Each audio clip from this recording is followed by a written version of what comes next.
আজকে আমি আপনাদের জন্য এমন একটা ভিডিও নিয়ে আসি যে ভিডিওটা দেখার পরে আপু এবং দুলাভাইদের মধ্যে চুল ছিঁড়াছিঁড়ি বাজে যাবে, ভাই এবং ভাবিদের মধ্যে চুল ছিঁড়াছিঁড়ি বাজে যাবে। এই জন্য কিন্তু যে ভিডিও ছাড়ছে এর কোনো দোষ নেই। হ্যালো এভরিওয়ান, আসসালামু আলাইকুম। কেমন আছেন সবাই? আশা করছি যে যেখান থেকে আমার ভিডিও দেখবেন সবাই ভালো আছেন। ভিডিওটা আপনার সামনে গেলে অবশ্যই ধাক্কা দেবেন না। তো বাংলায় একটা প্রবাদ আছে, দরজার ঘাস নাকি গরুতে খায় না। আমার সাথে ঠিক তেমনটাই হইল। এই কথাটা কেন বললাম সেটা হইল, অনেক দিন আগে আমি বাউফলের কুমারপাড়া ঘুরতে গিয়েছিলাম। ঘুরতে গিয়ে আমি ভিডিও করে আনছি, অবশ্যই আমার ফেসবুকের বন্ধুদের সাথে শেয়ার করব। সেই জন্য সময় এবং সুযোগের অভাবে আমার কোনোটাই করা হয়নি। আমার ভিডিও এডিটও করা হয় না, ছাড়াও হয় না। কালকে হঠাৎ করে টিভি দেখতে বসি, টিভিতে দেখি বাউফলের কুমারপাড়া নিয়ে টিভিতে সংবাদ প্রচার হচ্ছে।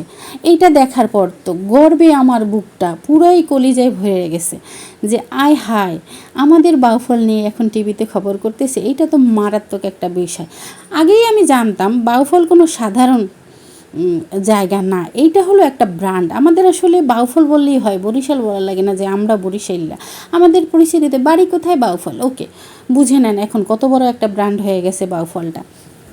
যাই হোক, এরপরে আমি ডিসিশন নিলাম যে এরপরে আমি আমার ভিডিওটা এডিট করব এবং বন্ধুদের জন্য শেয়ার করব। প্রথমে যেই কথাটা বললাম যে আপু আর দুলাভাইয়ের মধ্যে চুলাচুলি হইবে, কেন হইবে? এত এত সুন্দর সুন্দর জিনিসপত্র যে নিয়ে আসছি, এটা দেখার পরে তো আপুরাও দুলাভাইদের কাছে বায়না ধরবে যে আমি ওই মালামালগুলো আমারে কিনে দেওয়া লাগবে। আর দুলাভাই কইবে এখন মাসের প্রায় শেষ, এখন কিনে দেওয়া যাইবে না, এরপরে তো চুলাচুলি লাগবে। এই জন্য আবার আমারে গাইলমন্দ দিয়েন না। আমার কাজ হচ্ছে যেখানে যেটা সুন্দর, এই সৌন্দর্যটা আপনাদের সামনে তুলে ধরা। এরপরে তো আর কোনো কিছু কাজ নাই। এরপরে যদি আপনাদের আমার ভিডিও ভালো লাগে তাহলে শেয়ার করে রেখে দেবেন।